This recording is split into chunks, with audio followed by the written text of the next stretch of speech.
사실 여기 계신 모든 분들, 대부분의 분들이 대부분 과거 대일교회 부흥의 주역들이고, 그리고 또 전도 현장의 백전 노장들이라는 것을 제가 잘 알고 있습니다.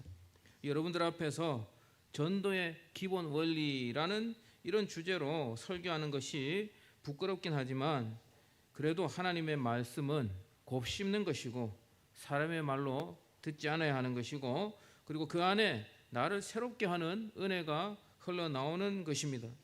겸손한 마음으로 하나님의 말씀에 귀를 기울이시고, 그리고 그 말씀을 기억하고 순종하실 때 우리 사역의 열매도 맺히고, 또 일상 가운데도 하나님의 큰 복이 임할 줄 믿으시기를 바랍니다.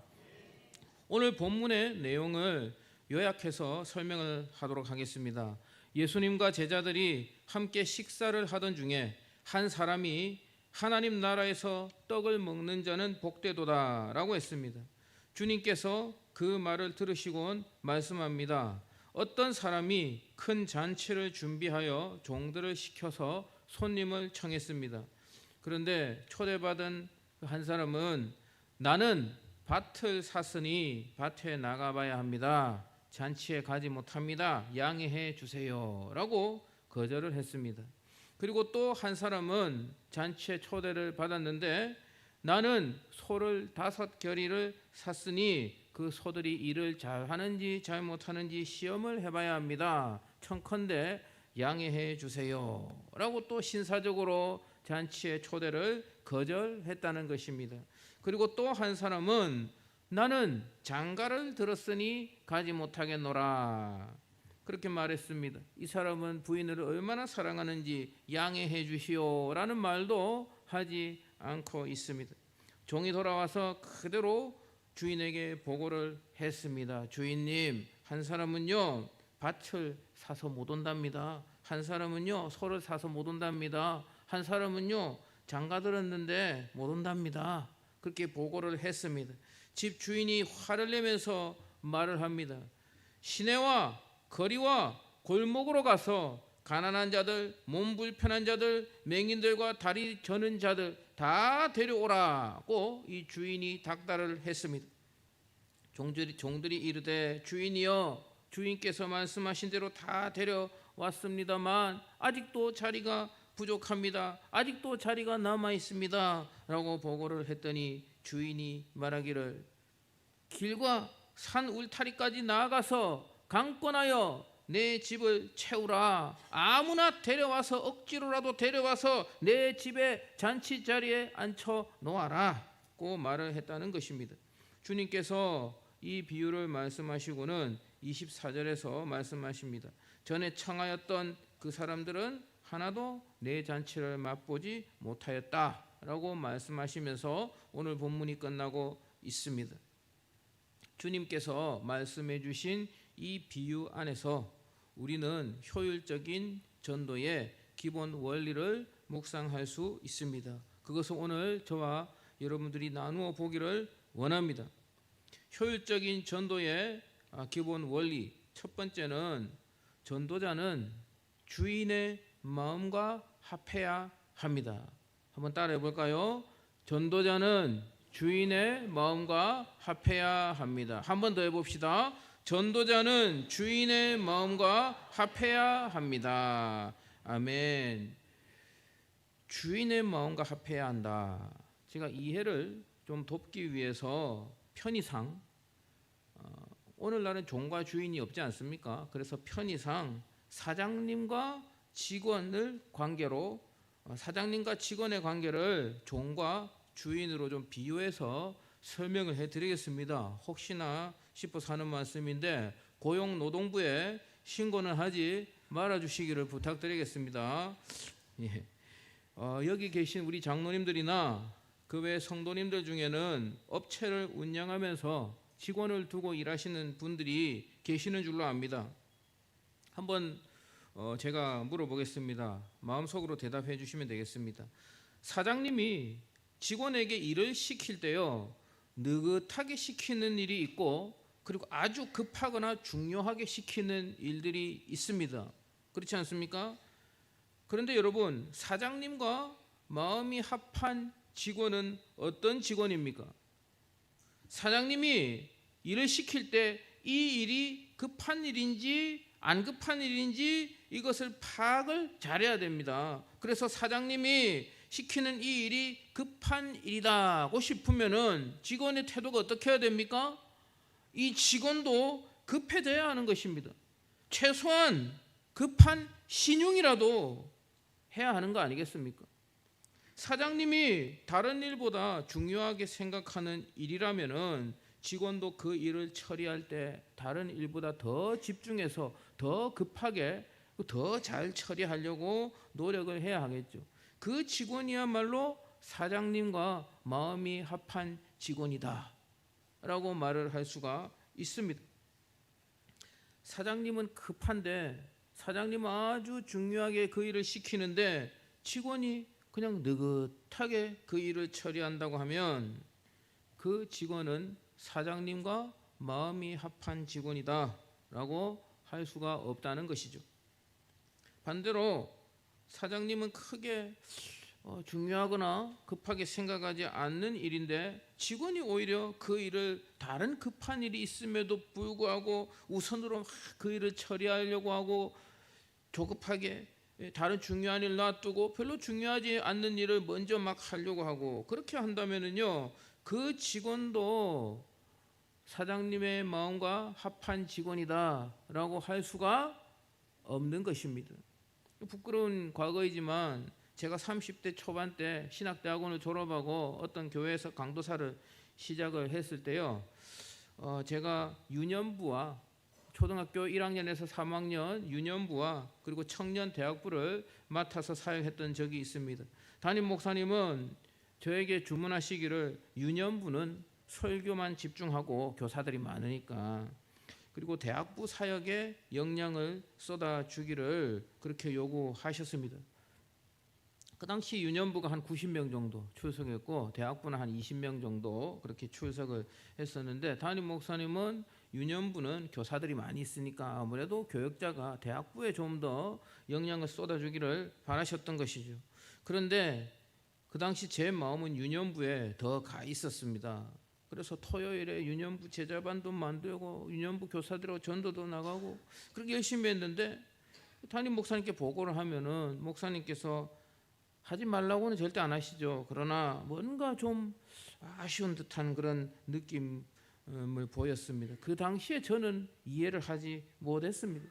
아무것도 모르는 정말 햇병아리 강도사였기 때문이죠. 저에게 그런 걸 알려주는 귀띔을 해주는 선배 부교역자도 그 당시에는 없었던 것입니다. 저는 무조건 열심히 사역하면은 좋은 부교역자인 줄 알았습니다. 지금은 그 담임 목사님의 마음을 잘 알죠. 왜 목사님께서 그렇게 반응을 하셨는지. 담임 목사님의 의중을 파악하고 유년부는 좀 교사들에 맡기고 청년 대학부에 더 집중을 하는 게 그게 맞았다는 것을 저는 지금은 잘 알고 있지만 그 당시에는 몰랐습니다. 오늘 본문에서 주인이 종들에게 잔치에 사람을 데려오라고 그렇게 명령을 했습니다. 여러분 주인의 태도가 어떻습니까? 주인이 지금 종들에게 느긋하게 주문을 하고 있습니까? 아주 급하게 중요하게 일을 시키고 있습니까? 느긋합니까? 급합니까? 급하죠. 매우 급하고 중요하게 생각하고 있다는 것입니다. 얼마나 급하면 길에서 아무도 청하지 않는 사람들, 그 사람들을 다 억지로라도 데려오라고 하겠습니까? 그 사람들 다 데려왔는데도 자리가 남으니까 그것도 부족해서 길가가 아니라 산에까지 가서라도 사람들을 강권해서 강제로라도 끌고 와라, 앉혀놔라, 내 집을 채워라, 그렇게 말씀을 하겠습니까? 매우 급하고 중요한 일이기 때문에 주인이 이렇게 말을 하는 것입니다. 이것이 바로 주님의 마음인 줄 믿습니다. 저와 여러분들에게 전도를 명하시는 분은 바로 우리의 주인이신, 바로 우리의 주님이신 예수 그리스도이시며 우리는 그분의 종이라는 것입니다. 우리 주님은 매우 급하고 중요하게 생각하십니다. 아멘입니까 여러분? 매우 급하고 중요하게 생각하십니다. 왜 우리 주님께서 이 전도를 급한 일로 중요한 일로 생각하시는지는 제가 설명하지 않겠습니다. 설명할 필요가 없을 것입니다. 너무 많이 들으시고 너무나 잘 알기 때문에 여러분들의 귀에 굳은 살이 박혀 있을 것이기 때문입니다. 우리 주님께서는 매우 급하고 중요하게 생각하시는 이 영혼 구원, 전도, 이 일에 우리는 느긋하게 반응해서는 안 된다는 것입니다. 그렇게 해서는 우리가 주인의 마음에 합한 종이 될 수 없는 것입니다. 우리의 주님이신 예수 그리스도께서 매우 급하고 중요하게 생각하시는 이 일에 전심을 쏟아 부을 때 우리 하나님께서 예비된 영혼을 우리들에게 붙여주시고 또 전도의 열매도 맺게 하실 줄로 믿으시기를 바랍니다. 첫 번째는 주인의 마음과 합해야 한다라고 말씀드렸습니다. 그리고 두 번째 효율적인 전도의 기본 원리는요, 두 번째는 복음을 거부하는 자에게 집착하지 않아야 합니다. 한번 따라해 봅시다. 복음을 거부하는 자에게 집착하지 않아야 합니다. 아멘. 아니 이게 무슨 말입니까? 이게 좀 이해가 안 될 수도 있습니다. 여러분, 복음을 전했는데 당연히 거의 90% 이상은 거부를 합니다. 거부를 하더라도 끈질기게 될 때까지 기도하고 전도해야 할 것이 아닌가라고 생각할 수도 있습니다. 10번 찍어 안 넘어가는 나무가 없지 않습니까, 목사님? 그렇게 생각할 수도 있습니다만 한번 스스로에게 답해 보시기 바랍니다. 전도뿐만 아니라 그 어떤 일이라도 마찬가지입니다. 진짜 10번 찍으면 다 넘어갑니까? 안 넘어가는 수도 있다는 것이죠. 유명한 전도왕들의 간증을 들어보면은 그냥 계속해서 전도하니까 결국은 그 사람이 전도가 되었다. 어떤 사람은 전도하러 갔더니 도끼를 들고 한 번만 더 오면 도끼로 찍어 죽이겠다고 막 위협을 해도 또 밤에 또 찾아가고 그렇게 하니까 그 사람이 전도가 되었다. 부산에 유명한 또 목사님들 그런 간증을 하는 목사님도 계시는데요. 그런 분은 정말 훌륭한 분입니다. 그런데 제가 말씀드리고자 하는 것은 이런 것들이 모두에게 다 통하지는 않는다는 것입니다. 이게 일반적인 이야기는 아니라는 것이죠. 그분들의 그 특별한 은사와 그 참 카리스마 이런 것들이 있기 때문인데 이런 특별한 은사와 이런 카리스마들 이런 것들을 모든 사람들이 다 일반적으로 가질 수는 없다. 그것이 현실인 것입니다. 물론 한두 번 우리가 복음을 전해보고 안 되면 포기하라는 이야기는 아닙니다. 지나치게 안 될 거를 뻔히 알면서 지나치게 그 사람에게만 한 사람에게만 집착하는 것이 금물이라는 것을 말씀드리고 있는 것입니다. 오늘 본문을 잘 살펴보시기 바랍니다. 종이 주인의 명령으로 잔치에 초대하러 갔을 때 한 명은 땅을 사서 한 명은 소를 사서 한 명은 장가를 들어서 못 간다고 그렇게 보고를 했습니다. 그때 주인의 반응이 어떠했습니까? 주인이 뭐라고 했습니까? 야, 당장 가서 그 사람들을 어떻게든 설득해서 데려와라. 그 사람들, 소를 산 사람, 땅 산 사람, 그리고 장가든 사람, 그 양반들 집 대문 앞에 텐트 치고 거기서 살아. 어떻게든 그 사람들을 데리고 와. 라고 이 주인이 말씀하지 않았다는 것입니다. 그 사람들은 제쳐두고 길거리로 산으로 가서 저는 사람, 아픈 사람, 가난한 사람 데려와서 자리를 채우라. 안 되는 사람 놔두고 되는 사람들 데려와라. 그렇게 말씀을 했다는 것입니다. 여기서 일반적인 원리가 나옵니다. 복음을 거부하는 사람에게 계속해서 집착하는 것이 아니라 더 많은 사람들에게 넓게 복음을 전하는 것이 우리 주님이 가르쳐 주시는 효율적인 전도의 원리다라는 것입니다. 이해가 되시고 믿어지시면 아멘 해주시기 바랍니다. 누가복음 9장 5절 말씀에 이런 말씀이 있습니다. 누가복음 9장 5절에 누구든지 너희를 영접하지 아니하거든 그 성에서 떠날 때에 너희 발에서 먼지를 떨어버려 그들에게 증거를 삼으라 하시니. 아멘. 우리 주님이 12제자를 파송하시면서 그들에게 하신 말씀입니다. 영접하지 않은 거 아니하거든 영접할 때까지 계속해서 복음을 전해라. 10번, 100번, 10,000번이라도 찍어라. 그렇게 말씀하지 않았다는 것입니다. 영접하지 않으면 먼지를 떨어 버려라. 그렇게 말씀하십니다. 그리고 이단을 설득할 때 대한 태도도 비슷한 말씀이 있습니다. 디도서 3장 10절 말씀에 이단에 속한 사람을 한두 번 훈계한 후에 멀리하라 고 말씀하고 있습니다. 그 사람 마음 바뀔 때까지 설득해야 된다라고 말하지 않는다는 것입니다. 그 사람을 바꾸려고 집착하지 말라는 말씀입니다. 물론 훈계는 하고 권면을 해야 되겠죠. 왜 주님께서 우리에게 이렇게 말씀을 하실까요? 우리에게 주어진 시간은 한계가 있기 때문입니다. 좁게는 후반기 새생명 전도주일이 10월 27일까지입니다. 약 2달이 안 되는 시간이 남아있고, 조금 넓게 보자면 우리가 이 세상을 살아갈 날이 그리 길지 않기 때문입니다.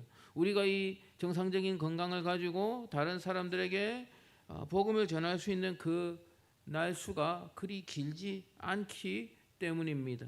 그래서 우리가 안 되는 사람에게 한 사람에게 그렇게 집착해서는 안 된다는 것입니다. 이 남은 기간 동안 우리에게 얼마 남지 않는 이 시간 동안 효율적으로 복음을 전해야 하기 때문입니다.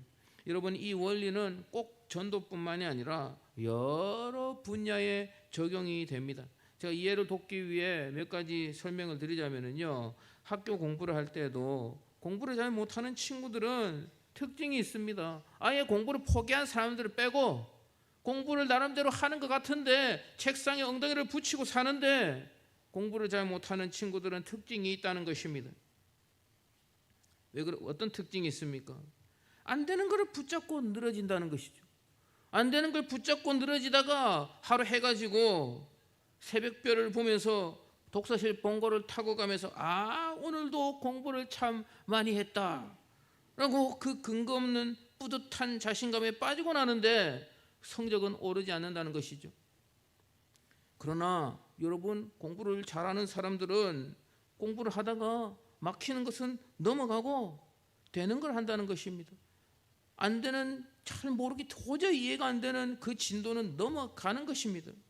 그리고 그 다음 날이 되면은요, 정신을 차려보면 어제 안 되던 게 또 오늘은 풀리는 수가 있다는 것입니다. 여러분, 악기를 배울 때도 마찬가지입니다. 운동을 배울 때도 마찬가지라는 것입니다. 테니스를 배울 때 안 되는 게 있어요. 그날은 죽어도 안 되는데 잘 못 가르치는 코치들은요, 그것만 계속 될 때까지 한다고 됩니까? 안 되죠.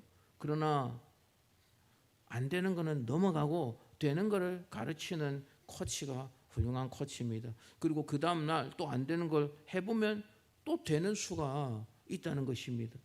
제 말이 무슨 말인지 아마 이해가 되실 줄로 압니다. 공부도 마찬가지고, 여러분 악기를 배우는 것도 마찬가지고, 그리고 영업할 때도 마찬가지죠.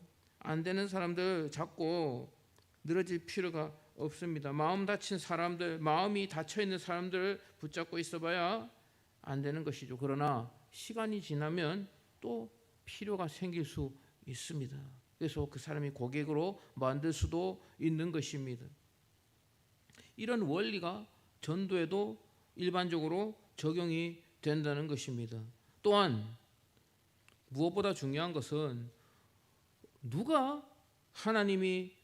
하나님께서 만세전에 예비하신 영혼인지 우리가 알 수 없기 때문에, 이 사람이 예비한 영혼인지 저 사람이 예비한 영혼인지 우리가 판단할 수 없기 때문에 우리들은 주어진 시간 안에 많은 사람에게 복음을 전해야 한다라는 것입니다.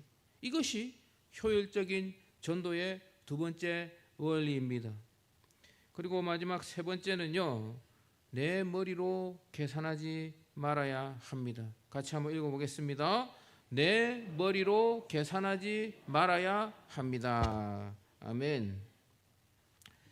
본문에서 주인은 손님들이 오지 못한다는 보고를 받았습니다. 그리고 화를 내면서 이렇게 말을 했습니다. 우리 21절 한번 같이 읽어보겠습니다. 21절, 종이 돌아와 주인에게 그대로 고하니 이에 집 주인이 노하여 그 종에게 이르되 빨리 시내의 거리와 골목으로 나아가서 가난한 자들과 몸 불편한 자들과 맹인들과 저는 자들을 데려오라 하니라. 아멘. 이 주인이 잘난 사람, 가진 사람, 배운 사람, 그리고 참 마음이 착한 사람, 도덕적으로 훌륭한 사람, 어쨌든 이 괜찮은 사람들을 데려오라, 그렇게 말하지 않았습니다. 누구든지 올 수 있는 사람 아무나 데려와서 채우라는 말입니다. 그 누구든지 좋으니, 남들이 청하지 않을 것 같은 사람이라도 좋으니 아무나 데려와서 일단 채워 놔라, 그 말씀하고 있는 것입니다. 우리 대일교회는 성령 충만한 교회이고 전도의 열심을 품은 교회이기 때문에 사람을 가리고 사람을 계산해서 전도하지는 않습니다만, 그런데 제가 여러 교회를 다녀봤지만 실제로 그런 교회들도 있을 수 있다는 것입니다. 그리고 나도 모르게 내 마음속에 전도할 사람을 가리고 있거나 계산할 때가 있다는 것입니다. 사람이기 때문에 어쩔 수 없습니다. 저 사람은 내가 복음을 전해도 안 들을 거야. 저 사람은 교회에 온데도 보탬이 안 될 거야. 저 사람은 교회에 오면 말썽만 일으킬 거야. 등등 내 생각, 내 잣대로 계산을 할 때가 있다는 것입니다. 사람이 그럴 수도 있지만 하나님이 원하는 전도의 자세와는 거리가 있으며 또 그것이 효율적인 것 같지만 효율적이지 않은 것입니다. 오늘 사부 예배를 마쳤는데 우리 대철이가 문을 똑똑똑 두드렸습니다. 우리 교육자실 문을 두드리면서 목사님 인사시켜 드릴게요. 어떤 할머니 한 분을 모셔왔더라고요. 그런데 누구시냐 했더니 대철이가 제가 길에서 전도한 할머니예요. 할머니를 한 분 전도해 왔더란 것입니다. 얼마나 귀한 일입니까? 30살밖에 안 된 청년이 할머니를 길에서 예수 믿으시오, 교회 갑시다 그래서 따라왔더라는 것입니다. 이 얼마나 귀한 일입니까? 보통 사람들 같으면 계산을 하죠. 나하고 나이 차이도 많이 나고 내가 교회 가자 해도 안 갈 건데 안 가지 않겠는가, 그 생각을 할 텐데 데리고 왔더라는 것입니다. 그리고 다음 주에 또 오겠습니다. 전화번호도 적어주시고 그렇게 갔습니다. 얼마나 참 은혜로웠던지 참 아주 기분이 좋았습니다. 누가 예비하신 영혼인지 어쨌든 우리는 알 수 없기 때문에 여러분 계산은 하나님께 맡기고 저와 여러분들 우리들은 전하는데 집중을 해야 한다는 것입니다. 사랑하는 성도 여러분, 오늘 본문을 통해서 우리 주님께서는 효율적인 전도의 원리 세 가지에 대해서 말씀을 해 주셨습니다. 첫 번째 정리하겠습니다. 첫 번째, 전도자는 주인의 마음과 합해야 합니다. 전도자는 주인의 마음과 합해야 합니다. 주인이 급할 때는 종도 급해져야 합니다. 주인이 중요하게 생각하는 일은 종도 중요하게 신중하게 그 일을 다뤄야 합니다. 그 사람이 주인의 마음과 합한 종이다, 그렇게 말씀드렸습니다. 그리고 두 번째, 전도자는 복음을 거부하는 자에게 집착하지 않아야 합니다. 지나치게가 빠졌습니다. 지나치게 집착하지 않아야 합니다. 그 이유가 무엇이라고 했습니까? 우리에게 주어진 시간이 한계가 있기 때문입니다. 그리고 누가 예비된 영혼인지 우리는 판단할 수 없기 때문에 되도록 많은 사람들에게 넓게 복음을 전하는 것이 원리다. 그 말씀입니다. 마지막 세 번째, 전도자는 내 머리로 계산해서 전도하지 않아야 합니다. 계산은 누구에게 맡겨야 합니까? 하나님께 맡겨야 합니다. 이 주인은 아무나 데려오라고 했습니다. 괜찮은 사람, 괜찮아 보이는 사람 데려오라고 하지 않았습니다. 아무나 데려와라. 그렇게 말씀을 하셨다는 것입니다. 사랑하는 성도 여러분, 이 세 가지 원리를 기억하시고 우리의 전도 현장에서 잘 적용하여서 정말 하나님 앞에서 열매를 많이 맺어드리는 그런 이번 후반기 전도가 되시기를 주님의 이름으로 간절히 축복합니다. 기도하겠습니다.